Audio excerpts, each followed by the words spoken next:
It's ordinary till you see the core side of it. And what you're looking for is the story behind the news.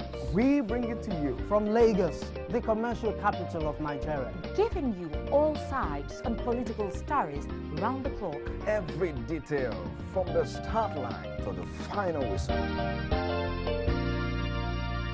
CoreTV News, expanding your view.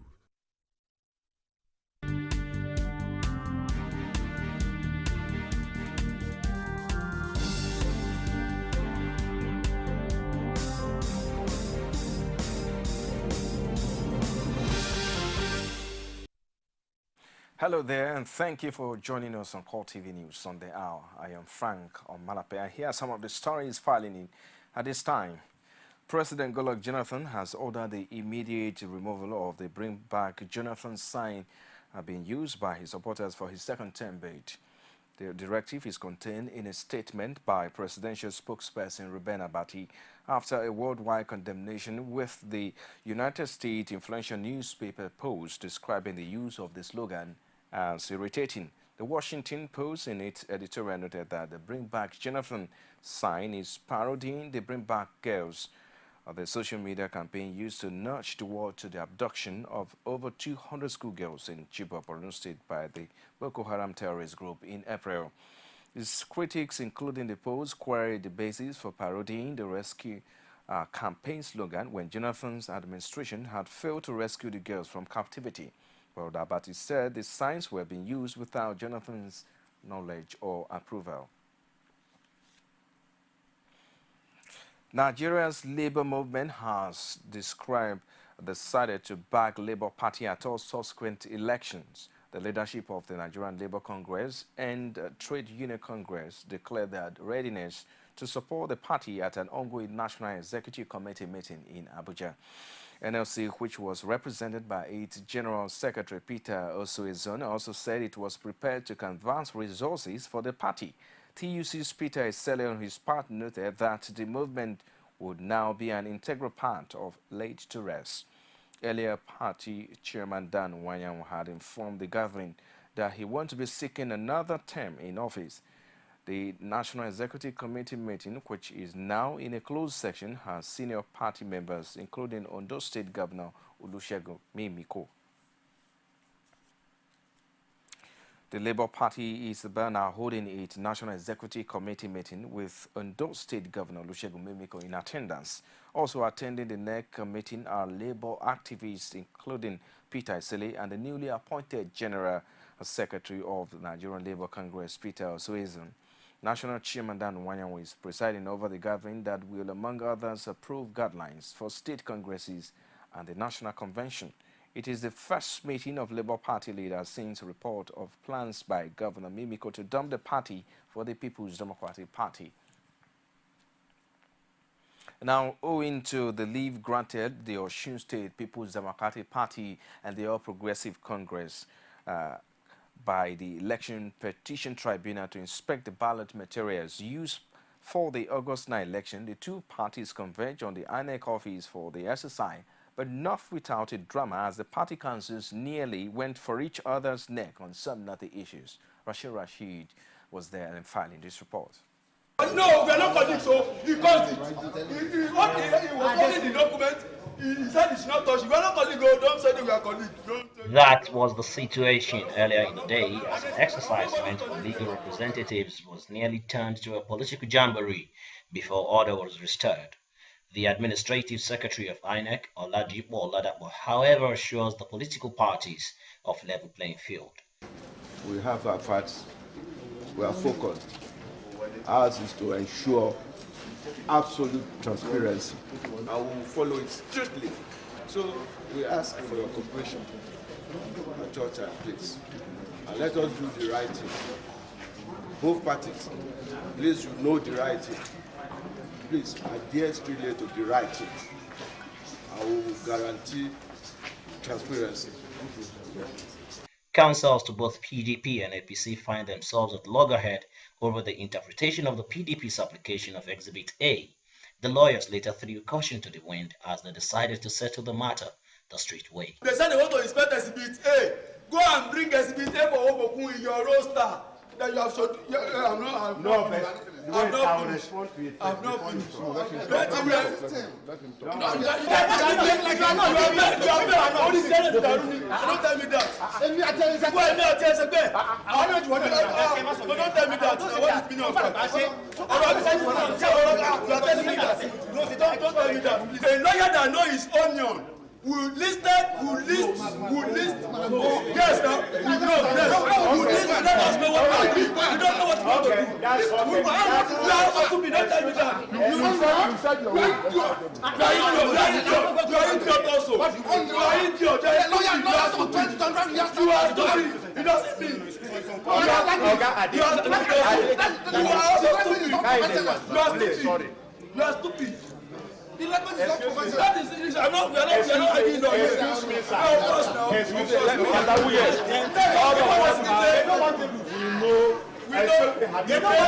Excuse me, sir. After much delay and argument, the inspection finally commenced, with Obokun local government coming first. Councils to both parties expressed their preliminary observation and expectation on the exercise. It's a victory for us in the PDP as petitioners that all things you can think of, bombs, were erected in our ways to articulate our position as petitioners. But we thank God, and I say we are victorious in the sense that we have started now, and you can see before we go too far, you see what we are going to see here. Ordinarily, to us, it doesn't make any difference, and we are even happy that we have started this at the end of the day. The reason that we have discovered from the side of position that they are not even serious already with this the special thing. Otherwise, there's something they're supposed to have done. And to us, we are ready whenever they are ready, as you can see. Because it's in by our own magnanimity that we are here, because the agreement was that we will start by 10 and end by 4. And if you consider this after 4, and we are still on it, and we are ready. Now that the inspection has finally begun, this is no doubt going to be a rigorous but meticulous task on the side of the political parties and INEC. But this is an all-important task that must be achieved if the Election Petition Tribunal will have any headway when it starts sitting. From INEC office in Oshobo, Rashid, CoreTV News. Away from there now, the National Conference may have come and gone, but Nigerians are expecting the implementation of recommendations made by the 492 delegates. Speaking on our program called Digest, a representative of the Afenifere at the just concluded National Conference, Inka Udumaki, says Nigerians should insist on the implementation of recommendations. What the conference secretary did was to take all our decisions where they have brutalized the national constitution, remove those provisions in the national constitution, put the new provisions we have suggested, and to say this is how our constitution look like if these provisions are infected. So all the presidents to do is to take the national constitution and the amended, which some of us call it new constitution, but for because of those who are raising scaremongering, okay, amended draft. Take the truth to the people of Nigeria. Which one do you want? Yes or no? Simple. And then we have an autonomous constitution. And I'm glad that when the president was receiving the report, he did say in his speech that all arms of government and the people of Nigeria should be ready for the different roles the report will assign to them. So we are waiting for the implementation, and Nigerians also must get this report, must read it, bind to it, take it, and hold the president feet to fire, to ensure that he leads, because everything is a waste of time. Let's hold 200 elections. If we don't address these structural problems of Nigeria, we'll get nowhere. Also on the program, Lagos State Resident Electoral Commissioner Adekunle Ogumola explains the disparity in allocation of polling units between the north and south in additional 30,000 polling units across the country. I must say that additional polling units would not mean that more people will vote. What it only means is that there are more registered voters. No, not really. For instance, Lagos State has been given a figure of, I think, about 2,450 additional polling units to make it about 11,000 plus from the previous 8,450. But you have some states that the distribution, the population distribution, is not quite even, right? And that means that if you have a place that had 50 voters in a particular polling unit, another place you have 100 voters, meaning that those polling units do not have the maximum of 500, right? But what is the minimum? No, there's no minimum. For a polling unit? There's no minimum, No minimum. for a polling unit. Okay. What we take into consideration is distance, okay, right? To make it convenient for people. We want to ensure that as many people as possible come out to vote. And that is why we want to bring polling units very close to the voters. Meanwhile, the Independent National Electoral Commission is proposing the introduction of over 100,000 new polling units across the country. ANEC Chairman Atahiru Jega made this known at a press conference in Abuja.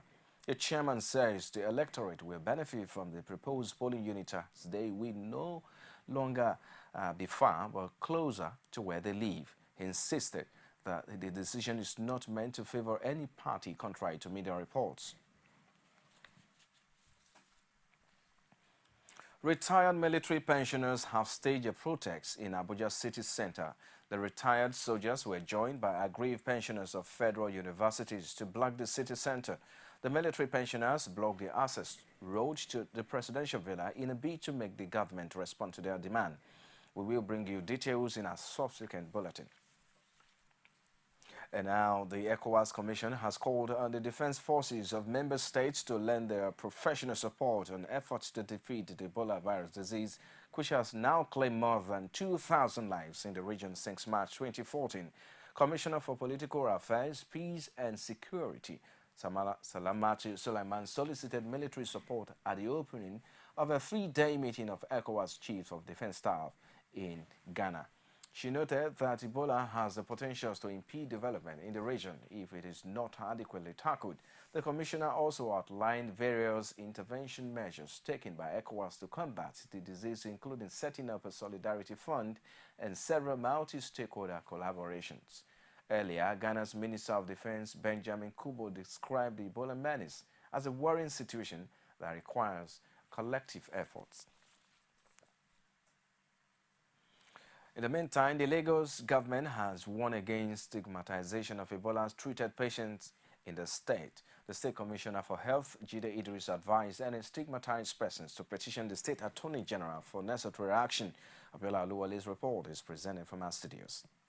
As the joint effort from both federal and Lagos state governments against the spread of Ebola virus in the country continue to achieve the desired result, stigmatization of treated victims of the populace has become a major hurdle for both the successfully treated patients and governments.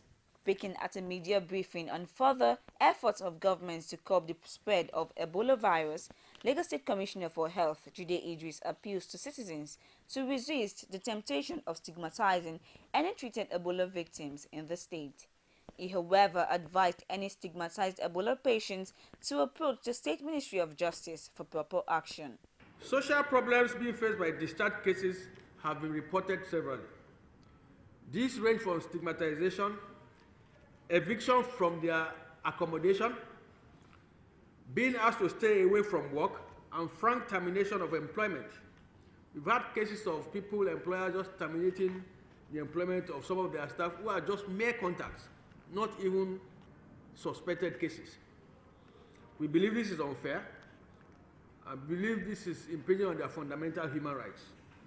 I wish to implore all Lagosians once more not to stigmatize all cases and contacts that have been given a clean bill of health, and passionately urge all of us and urge all employers, inclusive, collectively, in fact, to facilitate their reintegration into the society. The Ministry of Justice will take the matter up. Anybody who feels stigmatized can petition the Ministry of Justice, and they will take that matter up, because it's not fair, it is not right. Meanwhile, Idris says the only Ebola case in Lagos at the moment is the one transferred from Rivers State. It's CoreTV News Hour. We'll take a short break now. We'll be back with more stories. Stay with us. There is an Ebola virus epidemic in some West African countries. The Nigerian government wants you to be aware and watch out against the spread of Ebola in your community. Help keep our country safe and watch out for severe cases of fever, headaches, diarrhea, chest and abdominal pain, sore throat, cough, red eyes, and bleeding from the eyes, ears, and nose, especially when these symptoms are found in persons coming into Nigeria from other West African countries. Protect yourself. Wash your hands regularly with soap and running water, or use a hand sanitizer. Avoid contact with the blood, urine, feces, or saliva of animals like bats, monkeys, gorillas, chimpanzees, or infected persons. The Ebola virus is deadly. Don't catch it. Don't spread it. This message is brought to you by the Federal Ministry of Information. Glad to have you back. About 20 policemen are still missing more than a month after Boko Haram insurgents took over the Mumbai Police Training College in Igboza, Borno State. Acting Inspector General Police Sulaiman Abba disclosed this to State House correspondents in Abuja. He noted that some of the policemen that were initially declared missing had found their way back to their families. It's important is the one that is most difficult to do. When you are changing a culture that has been there for too long, then you should know that you are going to face a lot of challenges. Those involved in changes will tell you changing a culture, changing the character, changing attitude of personnel is very, very difficult. Naturally, it comes with resistance. It comes with a lot of challenges on its own, but somehow someone has to do it. I felt I should do it, not minding the team. I must tell you, the turnout of those missing is still impressive because we still have been able to trace some of the officers who have reported either back to their bases. Some have even reported back to their families. When you get through what they went through, the likelihood of you knowing what to do is not very tenable. There's the possibility that the decision of what you do may not be easily comprehensible. So some went back to their homes, and our concern is that once they are in safety, then we are satisfied, and the process of perhaps bringing... You know, every police officer knows that if you are on patrol on the street, there's the likelihood that someone who wants to do what is not right, who wants to commit a crime, sees you as an enemy. So once you are doing a patrol, you should know that there are also dangers associated with policing and associated with patrolling. So to us, facing dangers in the performance of police duties is not new. What is new is that this time around, the enemy is highly armed, and that is why the military is there to support us in fighting them. Thank you. Nigeria's security forces have not foreclosed investigation into claims by Australian host state negotiator Stephen Davies and Boko Haram sponsor. Government officials disclosed this at a security briefing at the National Information Center in Abuja. They also insist that facts will also be required to prove the allegations. Because I saw a report yesterday on this matter in one of the papers that we said government will not investigate. But other media say government will investigate all information, which was what we gave here. The government will investigate all information made available to it. But you will not rush into investigating or arresting people if you don't have sufficient facts. This came from an open source. The person who himself had confessed not to have been engaged by the government of Nigeria, as was being speculated in the media, but has, just as with any other information relating to criminal activities, Government will not take it lightly, will look into it. The SSS had also spoken about it and said it will investigate Sharif and the rest. We have asked all Nigerians, if you have facts, present them. There's nobody in Nigeria that is above the law. And of course, you are all aware that the Department of State Services has acted on information it received. And even somebody, because the matter is in court, I wouldn't want to talk about it. So we are asking, don't just listen to hearsays. Who are these people? On Friday last week, we had to come out to debunk some of the claims. And we paraded the 6 suspects arrested in connection with the Nyanya bombings. I want to repeat myself if you didn't hear me. None of those 6 suspects in our custody is related by blood to one another. Thank you for being there. CoreTV News will return shortly after this break. Stay with us. Glad to have you join us on another edition of The Political Arena, the most detailed and incisive political show. If you are a sitting governor and the opposition is able to stomach structure against you, that means you are wicked to the people.